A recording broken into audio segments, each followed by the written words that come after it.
আচ্ছা, কর্তামশাইকে বললাম যে তেলাপিয়া মাছ, পোনা মাছ, এই মাছ খেতে খেতে আমি বোর। আজকে যদি কোনো অন্য মাছ নিয়ে আসো তাহলে বাজার করবে, নাইলে করবে না।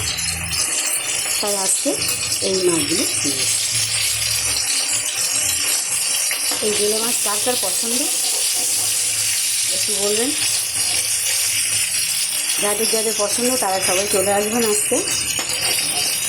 আমি জেলে মাছটা কী দিয়ে রান্না করব বা রান্না করলে ভালো লাগে সেটা যদি কেউ একটু জানান।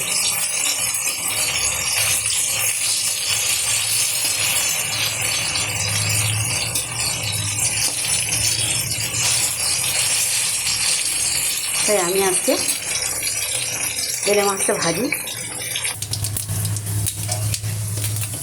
দিয়ে দিলাম 5 ফোড়ন আর চিনি।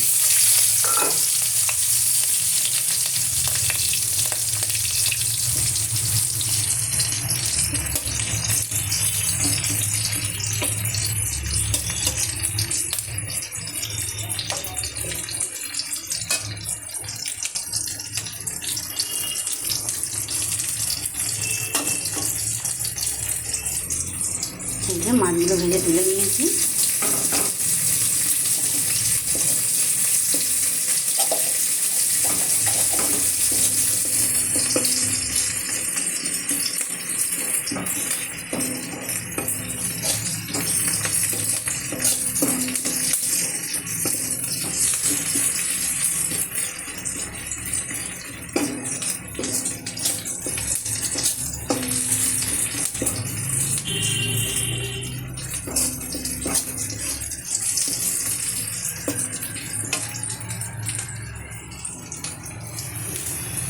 না না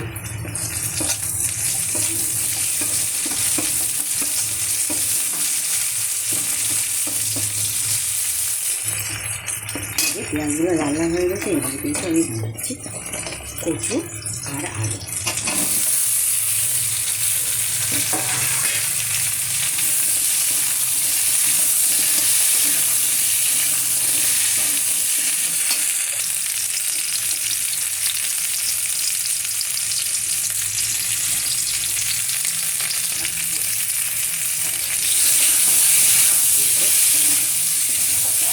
করে কষিয়ে নিই।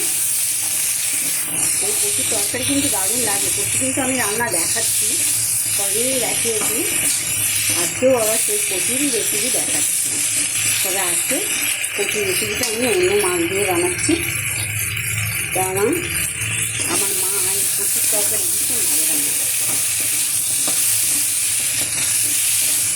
আজকে আমি সেই মশলাটা দেবো। এখন কষানো হোক, হাতে কাছে আমি লম্বা লম্বা করে কচুগুলো একটু কষানো হয়ে গেলে দিয়ে দিলাম লম্বা লম্বা করে কেটে রাখা দিয়ে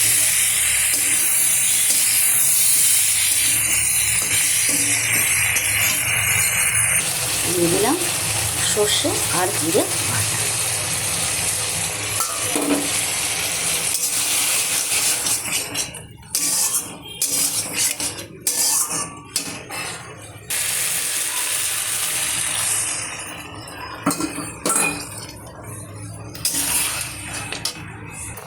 আমি তরকারিটা গামলিতে ঢেলে নিয়েছি। এবারে মাছগুলো উপরে দিয়ে দিচ্ছি। এই আমার হয়ে গেল বেলে মাছ কচু দিয়ে ঝোল করলাম। কচু আলু সাথে বেগুন আছে, পাতলা ঝোল বানালাম। আর আমি মশলা দিলাম জিরে, সর্ষে, কাঁচা লঙ্কা।